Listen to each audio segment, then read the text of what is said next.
Овде нема воздржани. Има само за и против. Се отвараат деликатни прашања, а се бараат конкретни одговори.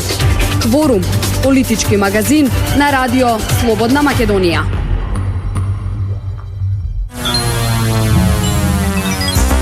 Добар ден, 7 минути после 11 часот. Денеска е 9 мај, понеделник, време за уште еден политички магазин на брановите на радио Слободна Македонија. Јас сум Бојана Димитриевска, уредник и водител на емисијата веќе четврта недела, како низ улиците на Македонија се протестира. Граѓаните, односно демонстрантите, организирани од невладината Протестирам, гледаме како секојдневно низ улиците на главниот град, па и во другите поголеми градови во земјава, ги уништуваат јавните добра, споменобележијата. Последни кои настрадаа беше зградата на Македонската радиотелевизија и мостот Слобода, кој е богат со релјефи и важни символи со историско значење. Токму на оваа тема за политичката состојба во Македонија, за протестите кои, како што кажав, траат веќе четврта недела, за собирите кои ги организира граѓанското движење за одбрана на Македонија и кој инсистира на избори на 5 јуни за излез од оваа политичка криза во која долг период се наоѓаме, како и за излезот од политичката криза, можни лидерски средби, назначувањето на специјалниот пратеник од страна на Германија Јоханес Хајндел. Разговарам со мојот денешен соговорник, поранешниот пратеник, директор на Државниот архив, но и дел од граѓанското движење за одбрана на Македонија, доктор Филип Петровски. Добар ден и добре дојдовте во Радио Слободна Македонија. Добар ден, благодарам за поканата. Секојдневно можам да забележам на социјалните мрежи дека изразувате револт од она што се случува низ улиците на Скопје, но и на цела Македонија. Уништени се голем број на споменобележја, направена е штета од десетици илјади евра. Како може да се стави крај на се ова? Штетата е поголема по чувството за национална припадност. Штетата е најголема во поделбата на македонското национално ткиво. Оние што ова го прават, создаваат трајни последици кои што ќе бидат пишувани и анализирани од историската наука. Штетата е дотолку поголема што врз она што го прави една многу мала група на луѓе ликуваат оние што сакаат да ја видат Македонија со променето име или Македонија поделена преку федерализација. Значи, моја обврска и должност као граѓанин на оваа држава, као човек што гледа што се прави, е да реагирам. И јас реагирам. Сите истражувања кои што се прават во врска со последните настани на хулиганите и дивљаците по македонските улици, покажува дека над 75% од граѓанството не го поддржува овој начин на уништување на се она што е поврзано со изразување на македонското национално чувство. Така што мислам дека без разлика што се 4 недели или 44 недели или 444 недели, македонскиот народ нема да го смени својот став дека не поддржува ваков начин на однесување и дури ми се чини дека како ќе продолжува ова, дека ќе биде се поизолирана и се по мала таа група на луѓе кои што очигледно најдоа својот начин, своите фрустрации и својата асоцијалност да ја изразат низ толпа.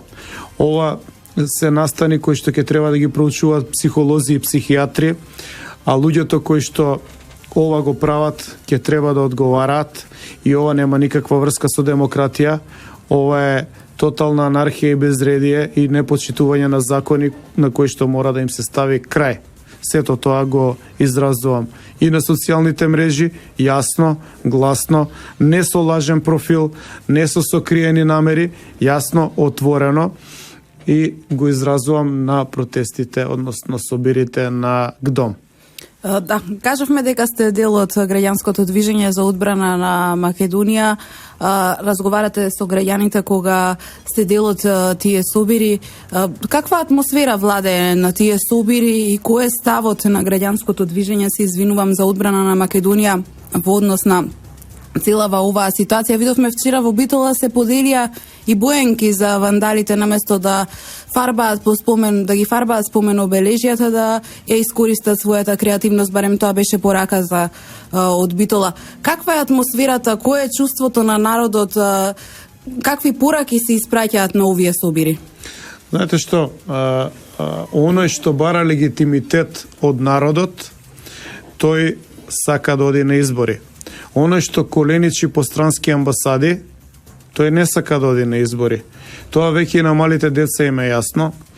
И една единствена порака може да се испрати. Секој што мисли дека е доволно силен во политичка смисла, дека има подршка на народ, би сакал да оди на избори. И овие вандали, хулигани, ја би рекол идиоти и наркомани, доколку мислеа дека имаат подршка од народот, ќе одеа на избори. Македонија во меѓувреме го направи најпрецизниот и најисчистениот список на планетава Земја. Не постои држава каде што има вака споредено проверување на податоци од не знам колку министерства. Значи, од 12 чинам институциите. Значи, сите желби кои што беа поставени од страна на опозицијата се испоштитуваа. Се тврдеше дека ВМРО ја црпи силата и предноста од Министерство за внатрешни работи и труд и социјала, и тие министерства им се дадоа. Потоа се тврдеше дека преку земјоделие се црпи предност и тоа им се даде.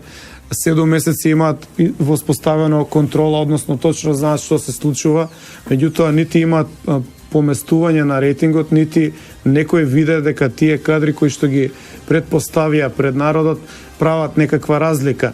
Така што тие се обидуваат во бесконечност да се одложат изборите и да се создаде една состојба на хаос. Нивниот странски идеолог Ван Хојте, или како веќе самиот себе се нарекува, експертот за создавање кризи, самиот во интервју во Фокус рече: ние не сакаме да го стигнеме ВМРО да помане, ние сакаме да создадеме криза. Таа криза, веројатно по моделот на Белгија, значи да немаме подолго време легитимни органи. Македонија нема потреба од такво нешто и ние видовме што значи тоа инсталирање на криза. Подолго време имаме техничка влада и веќе имаме распуштен парламент. Само да подсетам на она алтернативно сценарио од Народната банка со кој излезе гувернирот Богов, дека би се зголемиле нормално каматите и дека би се намалил бруто домашниот производ, секако доколку продолжи оваа криза. Тоа не е, оваа епизода на Заев не е новитет од оваа година. Заев со инсталирањето на кризата од минатата година и прва намера му беше да ослабни економијата, за да може да напаѓа по ВМРО дека нема доволен раст на бруто домашниот производ и дека нема доволен раст на нови вработувања. Меѓутоа тоа не им се оствари. Затоа они понатака притискат по секоја цена. Ова создавање на хаос по улиците е најмногу упатено кон тоа да се создаде несигурност кај граѓаните. Они не можат, вие не можете да привлечете гласачи со вакво однесување. Најмногу е упатено да се создаде несигурност кај граѓаните. Еве еден таксист ми вели: ја после 5 часот попладне не возам. Затоа што нема сврха, се е блокирано. Значи човекот губи одредена заработка. Затоа што некој на улиците намерно прави блокади да го успори економскиот систем. Ова е мало карикирање, меѓутоа е блиску до реалниот живот на граѓаните. И второ, да се создаде хаос, страф и паника кај странските инвеститори кои што веќе имале план да дојдат во Македонија, да тој план или го одложат или воопшто не го остварат. Знаете што? Сорос делува преку добра мрежа на развиени медиуми не само во Македонија, туку транснационално. Сорос ја презема соработничката служба на УДБА после распаѓањето на Југославија и за тоа говорев во мој интервју во Хрватскиот вечерни лист, кој што беше пречекано со многу интересни реакции, затоа што она што се случува во Хрватска деновиве, или во Словенија, ако сакате, или во други држави од екс-Југославија, всушност е пресликување на она што се случува во Македонија. Практично, таа мрежа на транснационална поврзаност, која што ја овозможи со обемно финансирање Сорос, и вие предпоставяте, ако се 5 милиони само во Македонија, колку се на територијата на екс-Југославија. Никој не прашува чии се тие пари. Како тоа Сорос секоја година дава по 5 милиони во Македонија, евра. И зошто ги дава? Што е целта позади ова обемно трошење на финансии? И друго, каде завршуваат тие пари во Македонија? Зошто нема финансиска проверка на тие резултати, односно на потрошените средства? Така што создавањето на овој немир оди забрзано кон Македонија, импулсите одат надвор од Македонија, низ мрежа на сајтови кои што се направени за таа намена. Дали станува збор за Бирн, дали станува збор за Призма и така натаму. Тоа се дувла, каде што се собрани платеници, кои што овие информации ги лиферуваат за да се создаде немир кај граѓаните и да се создаде немир кај инвеститорите. Тоа беше првата реакција на Народна банка на Република Македонија, која што веќе ги почувствува потресите, кои што потреси веќе директно може да влијат во џебот на граѓаните. Зошто? Затоа што економската стабилност и неменувањето на курсот на денарот од 97 година навака создаде поволна клима за граѓаните да земаат големи кредити за да прават развој на семејството или на приватен бизнис. Така, тие купуваат станови, купуваат куќи, создаваат фирми и може долгорочно да ги планираат кредитите бидејќи постои економска стабилност. Рушењето на економската стабилност ќе предизвика зголемување на камати. Зголемување на камати ќе предизвика осиромашување на граѓаните. Тоа ли сака да го постигнат овие наркомани што се шетаат по улициве? Тоа ли сакаат на македонскиот граѓанин да му направат? Да се зголемат трошоците по глава на жител или по семејство? Ако тоа сака да го направат, тие успеа. Затоа ГДОМ, јас лично и било кој совесен граѓанин на оваа држава ќе им се спротивстави. Тие лиферуваат постојано измислени бројки.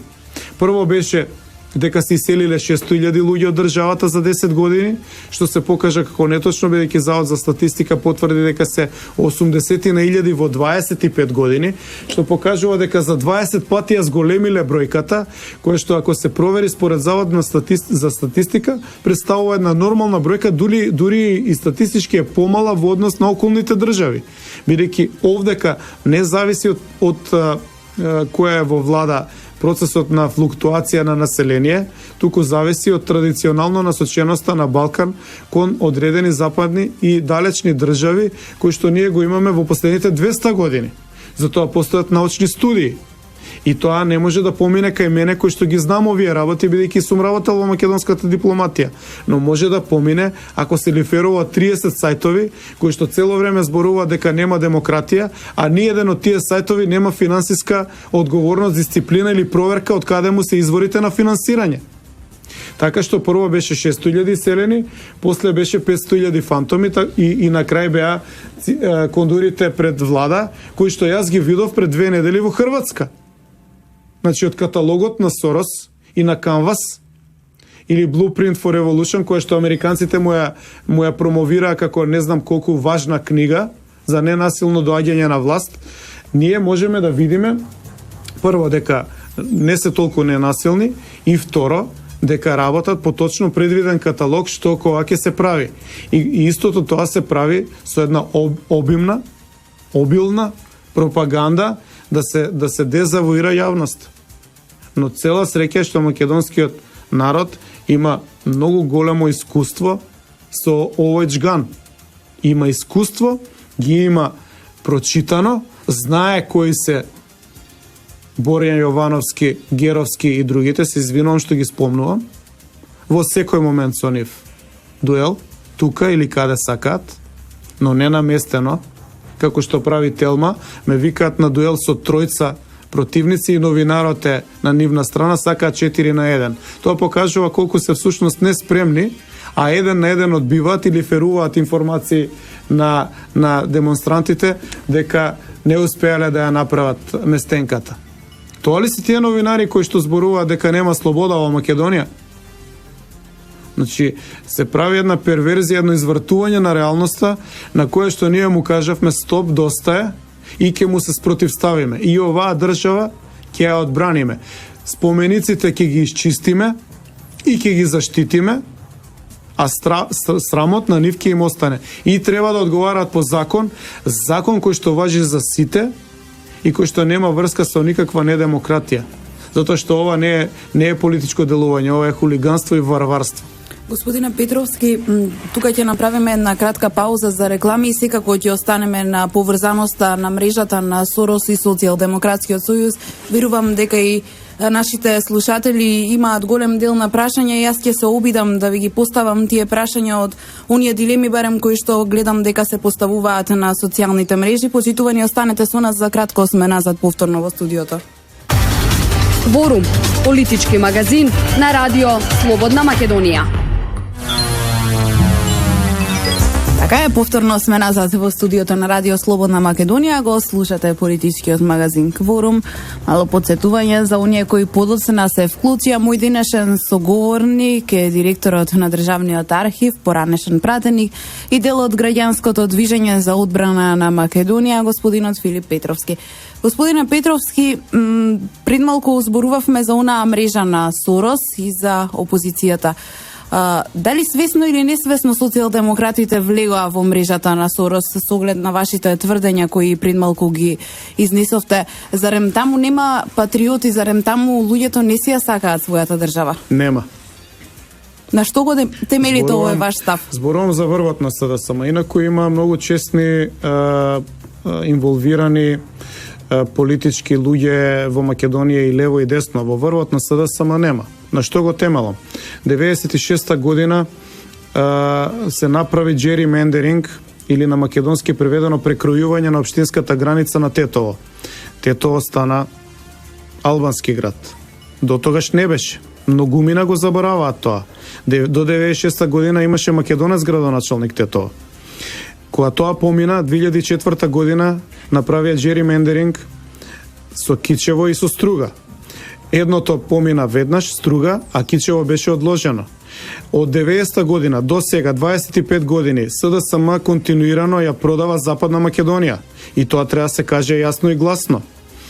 Понатака, кога пројде и тоа, сега Заев најавува дека ќе се учи албански, затоа што керка му требало да го учи тоа од Приштина, бидејќи бара гласови од СДСМ со кој што тука протестираше, со не знам која брикада беше на УЧК, која што му носеше транспаренти на Обединета Македонија.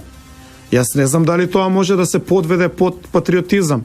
Јас би го нарекол квислинство и предавништво на секаков вид на македонски национални интереси. Тоа не ли го гледа Шекеринска? Тоа не ли го гледа секој околу нив таму горе? Како може тоа да биде македонски национален интерес? Како може да биде македонски национален интерес, не смеа да ги погледнат спомениците на Хасан Приштина, а не па да гаѓаат натака? Само затоа што имаат поддршка од Беса. Така што тоа е основата која што е во идеолошката матрица која што во главном ја предводи Шекеринска 20 години, а не Заев. Заев е земен и е привремен. Идеолошката константа ја води Шекеринска и финансиите ги води таа. Таа е поврзана со Сорос и таа му дозволи на Сорос да ја киднапира СДСМ.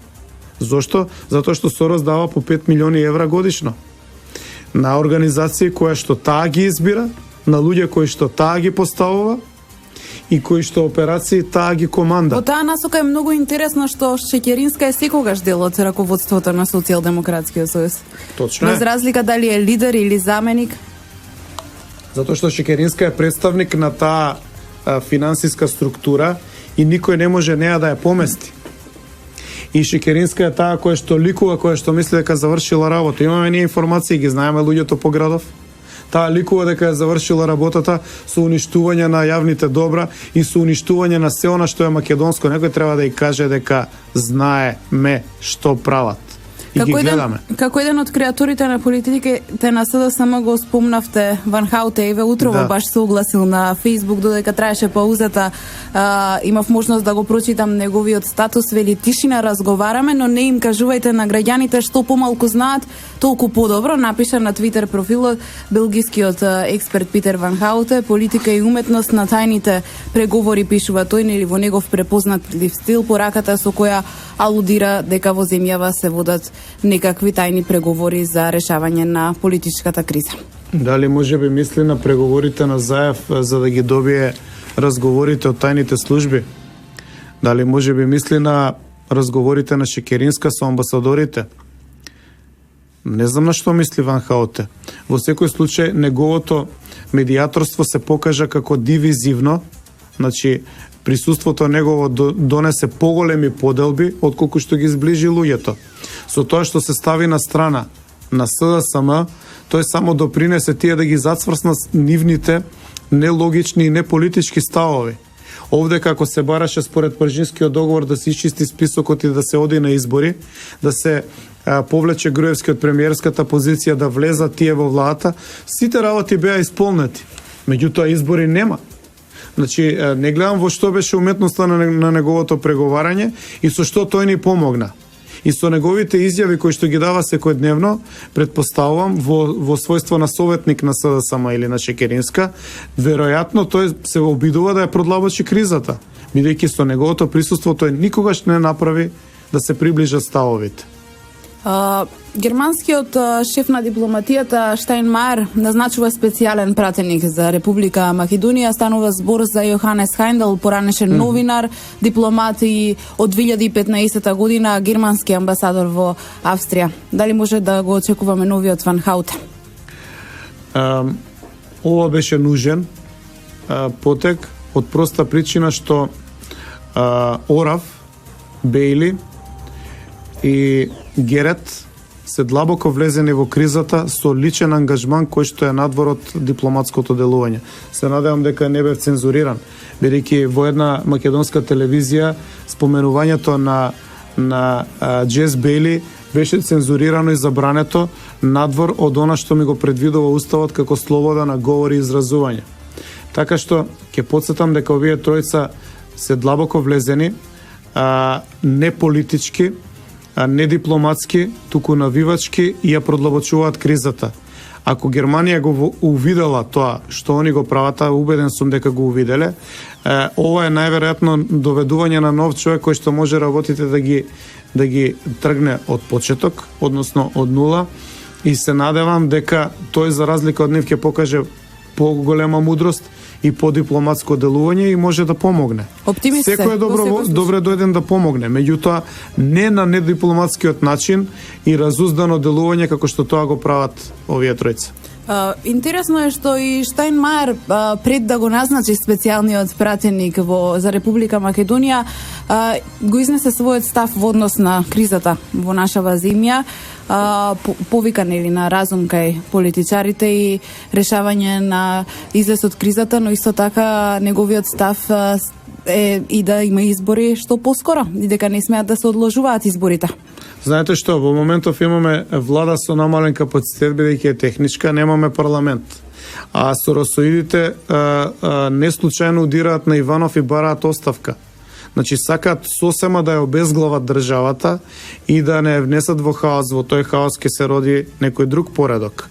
Поредок кој што во 45-та се роди со ликвидација на Кале. Јас ја знам менталната матрица на внуците на ликвидаторите и екзекуторите од Кале. Тоа се истите луѓе кои што денеска се околу Сорос собрани. Или некои нивни блиски. Нема случајни играчи во ова обезглавување на државата. И затоа и ГДОМ, и јас, и целиот македонски прибран народ се спротивставува.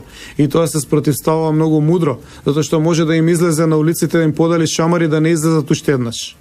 Затоа што тој народ го има 50 пати повеќе од оваа страна. Така што мислам дека увидено е после овие сите драматични настани, оти само повикување на разум, само воздржано делување и разрешување на кризата со избори може да биде решение. Нема друго решение. Во однос на изборите, дали ќе има или ќе нема избори, сега се поставуваат тие прашања со оглед на тоа што ДУИ почна да ретерира. Ќе разговараме веднаш по кратката пауза. Почитувани, останете со нас, следуваат уште многу интересни теми за разговор. За кратко сме назад повторно во студиото. Така е, повторно сме назад во студиото, 20 на минути пред 12 часот. Имаме уште доволно време да одговориме на голем дел прашања, ајде околу изборите. Како што споменав, ДУИ почна да ретерира, очигледно меѓународната заедница врши некаков притисок врз оваа партија, па не ги доставија листите со кандидати за членови на избирачките одбори, без конкретен одговор. Портпаролот видов изјави во медиумите, вели ништо не е нерешливо, меѓутоа не дава ниту конкретен одговор дали ќе одат или нема додат на избори, за разлика од оној став кој го имавме пред неколку недели, цврст став, барем така изгледаше на Али Ахмети, дека избори на 5 јуни мора да има. Ќе има или ќе нема избори на 5 јуни? Прво благодарам на техничарот за изборот на песната од Влада. Вака е, омилена ми е. Така е, Далибор Зафировски денеска со нас како техничка поддршка. Поздрав за Далибор. Знаете што, ДУИ не е партија. ДУИ е терористичка структура која што Запад ја преведе во политичка партија во 2001 година. И тој ментален склоп останува и ден денеска во позадина. Тие се должни на нивниот спонзор, бидејќи од нив направи и терористичка структура, од нив направи и политичка структура. Тоа се долгови кои што се големи и кои што не се забораваат и кои што се отплаќаат. Меѓутоа, ДУИ ќе нема никакво влијание во македонскиот политички систем доколку македонците имаат единство. Нивната вредност станува поголема колку што е поголем раздорот помеѓу македонците. Така што они сега може да лицитираат дали ќе има избори или ќе нема, притиснати на дугме од некоја амбасада, од проста причина што им се зголемува додадената вредност со тоа што го прави како раздор Заев. Практично, они чекаат и они се дугмето кое што треба да биде притиснато за да се доведе во уште по-незгодна состојба ВМРО ДПМН.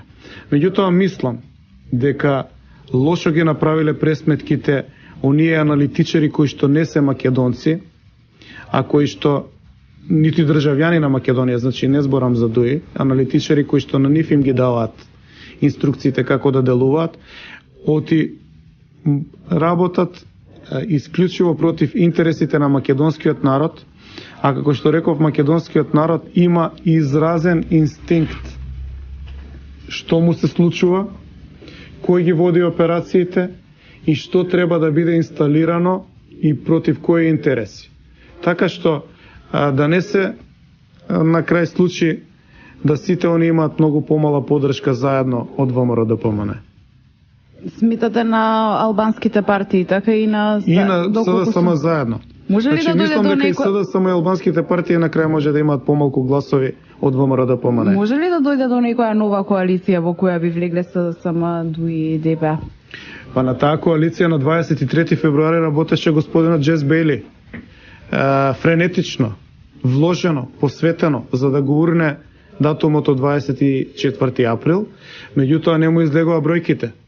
И главната работа што они сакаат да направат, бидејќи знаат дека ВМРО не може да го победат на избори, да го ославнат. Значи ВМРО да биде на некои 52, 3, 4 пратеника, за да може да биде уценувано од албанскиот фактор, за да може да биде контролирана и нестабилна владата, за да може да се испорачуваат и понатамошни отстапки и за да може да ја соборат владата во било кој момент кога на нив тоа им одговара. И главната работа е што гледаат дека не само што не паѓа рейтингот на ВМРО ДПМН, туку и расне. Откако почна насилните протести, 0,8 порасна рейтингот на ВМРО, 0,6 порасна рейтингот на СДСМ. Тоа укажува на следново, дека неопределените, дел од нив се определиле за СДСМ, дел од нив се определиле за ВМРО. Меѓутоа, малку поголем дел се определиле за ВМРО. Така што и оваа операција е безуспешна. И мислам дека ги фаќа паника и поради тоа се обидуваат преку притисоци од сите страни кон ВМРО да направат една слика дека ВМРО е изолирано, меѓутоа ВМРО не е изолирано. Сите оние што не ја знаат историјата се осудени да ја повторуваат. А тоа се странските амбасадори, неуспешни странски амбасадори, кои што немале доволно силна подготовка пред да дојдат во Македонија и кои што не знаат и не сваќаат дека ВМРО ДПМН е македонскиот народ. ВМРО во својата историја поникна како револуционерно движење кое што ги опфаќаше сите потреби на македонскиот народ. Бидејќи демократија се оформија повеќе партии, меѓутоа, оној ментален склоп на борба за Македонија до последна капка крв го има во ВМРО ДПМН. И на крај, ако продолжат да притискаат, ќе имаат контраефект, не 500.000, ќе има над 500.000 гласови ВМРО. Што само ќе ги направи безсмислени сите овие операции. Пред да влеземе во завршниот дел од разговорот, мора да пуштиме еден краток блок на реклами. Повторно сме назад во студиото, ќе поразговараме за оние сценарија што доколку има или што доколку нема избори. Почитувани, останете со нас. Така, повторно сме назад во студиото на Радио Слободна Македонија. Господине Петровски, пред да преминеме на прашање што доколку нема избори, тука би сакала да дадете едно ваше стручно мислење како поранешен пратеник. Би сакала да ве прашам за амбасадорите. Многу често во овој разговор, но и претходно ги споменувате амбасадорите. Тие се поврзуваат нели со оној чадор. Има информации дека рачката на тој чадор е всушност британскиот амбасадор, нели од тоа што пишуваат искусни новинари во своите колумни го наведуваат тоа. Исто така и анализите на медиумите говорат за тоа. Зошто вашиот гнев кон овие амбасадори? Зошто е ваш? Не е гнев, тоа е само една реална политичка согледба и доволно информација. Ако прашувате за британскиот амбасадор, ќе кажам две работи. Тој нека ги негира. Првата работа е собира луѓе кои што се блиски до ВМРО ДПМН, ги носи на кафе во присуство на холандски амбасадор, односно холандски дипломат, и се обидува кај нив да разбуди гнев, незадоволство и да ги инструира да направат фракција во ВМРО ДПМН. Ја не мислам дека е тоа дипломатско однесување, посебно не му личи на амбасадор на така голема држава. Тоа би требало да го прават оперативци на пониско ниво, ако веќе го прават, што и тоа не е дозволиво. При тоа бил доста изненаден од реакцијата на луѓето кои што му укажале на тоа дека неговите политички согледби и инструкции воопшто не кореспондираат со реалноста, дека во ВМРО ДПМН има сериозно единство и дека луѓето во идеолошка смисла се цврсти и определени да истрајат на овие притисоци. И второ, минатата година истиот тој амбасадор имавме средба во музеот на ВМРО на 7 мај, еден ден по нападот на Соросовите платеници врз полицијата, кога имавме 34 или 36 полицајци повредено тука пред владата. И утре дента имаше најава дека повторно тие агресивните бандити ќе се соберат да ја напаѓаат полицијата. Јас тогаш го прашав директно, очи во очи, пред рускиот амбасадор. Дали е свесен што прави и дали е свесен дека ако уште еднаш ја нападнат полицијата, дека 10.000 луѓе ќе изнесеме на улица да ја бранат полицијата. И тогаш ми се чини дека тој ја свати сериозноста на нашата предалба и неговата реакција беше не, тоа никако не сме да се случи, тоа не е демократски. На што доби од мене прашање, дали е демократски тоа што они го прават, што ја напаѓаат полицијата и што однесоа во болница тешко повредени полицајци кои што беа гаѓани со бекатон плочки претходниот ден. Така што мислам дека тој човек има далеку преминато границата на дипломатското однесување, ако сакате, и по сите виенски конвенции, бидејќи јас бев и дипломат. Точно знам како смее, како не смее еден дипломат да се однесува и мислам дека неговата кариера овде ќе заврши како дипломат. Оценките што ќе ги добија за неуспешноста на неговото дипломатствување, односно бидење тука во Македонија како амбасадор, најверојатно ќе стават крај на неговата кариера. Или можеби ќе посака пак ова разузнавачката служба британска да го прати, меѓутоа не верувам дека праќаат повторно луѓе кои што немаат успеси, а се обидуваат на вака отворен начин. Така, ајде за изборите. Првиот човек на собранието, собранискиот спикер Трајко Велјановски, досега неколку пати јасно порача дека не постои правна можност за да се одложат изборите, односно дека собранието е распуштено, дека изборите се распишани за 5 јули. Но нели во јавноста се појавуваат секакви информации, шпекулации дека е возможно да се одложат тие избори. Ве прашувам како поранешен пратеник, возможно или не е возможно и што доколку се одложат изборите? Што би значило тоа? Дали повторно Македонија би се вратила во онаа првобитна состојба кога начело на владата беше Никола Груевски, кога министер за внатрешни беше Митко Чавков, кога министер за труд и социјала беше Диме Спасов? Не е возможно правно да се одложат изборите и не треба да се одложат. Самиот датум 5 јуни прв и единствен го спомна овдека през зградата на владата Джес Бейли. Нити му го понуди ВМРО, нити го кажа Заев. Джес Бейли го спомна 5 јуни. И со негови гаранции, кога не успеа да створи ново парламентарно мнозинство од ДУИ, ДПА и СДСМ, тој даде гаранции дека на 5 јуни ќе се одржат изборите, затоа што ние не му веруваме на Заев, затоа што знаеме дека е психолабилна личност која што не држи до политичко кредо, нити пак има утврдени јасни политички ставови, туку е марионета која што соопштува она што други ќе му кажат и знаевме дека Заев нема да додржи за 5 јуни, меѓутоа таа меѓународна заедница ги предложи 5 јуни изборите. И до самото распуштање на изборите тие јасно не дадоа сигнал дека не треба да бидат на 5 јуни изборите, што укажуваше на тоа, бидејќи беа завршени работите од Пржинскиот договор, целото прочистување на списокот избирачки излезе мощне, елегантно, затоа што го нема она што го тврди Заев, дека има луѓе со лични карти, освен ако мислите нели на Љубиша Арсич, измислената приказна за Чаушот, што се покажа дека било една местенка која што требаше да му наштети точно ако не биде откриена точно пред изборите на ВМРО ДПМН, но значи било какво одложување ќе не донесе до хаос. Ако е хаосот тоа што сакаат странците во Македонија да го постигнат, тогаш се на праг да успеат, веќе владата, како што реков и претходно, е техничка и немаме парламент. Ние мора да имаме парламент кој што ќе представи волјата на граѓаните. Ако некој не сака да учествува, не мора да учествува. Тој што ќе учествува има право да ја бара поддршката на граѓаните.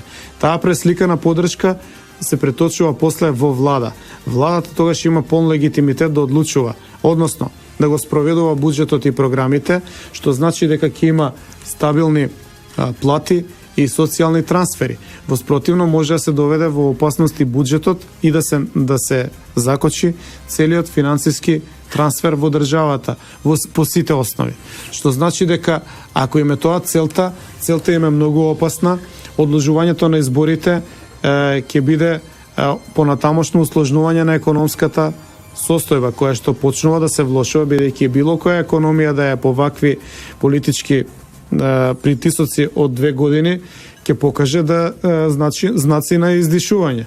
Што значи дека за да ги одложат изборите, они ќе бидат спремни да ни креираат хаос и второ, они ќе сакаат да го скршат уставот. Значи да ги натераат партиите да го скршат уставот, а самото кршење на уставот ќе минимизира улогата на државата, односно ќе претвори државата во, не знам, банана држава или колонија, што на нас не ни треба, не им треба нити на нив во овој момент кога е толку сензитивна, осетлива работата погледнато од страна на притисокот на јужната граница и бегалците или геостратешкото поместување Турција, Сирија, Русија, Европска унија, санкции од едни кон други, поѓањето на цената на нафтата, председателските избори во САД. Значи сите тие притисоци кои што глобално се чувствуваат, не е добро да ги прекршуваат врз Македонија. И јас апелирам на разумност на амбасадорите. Така.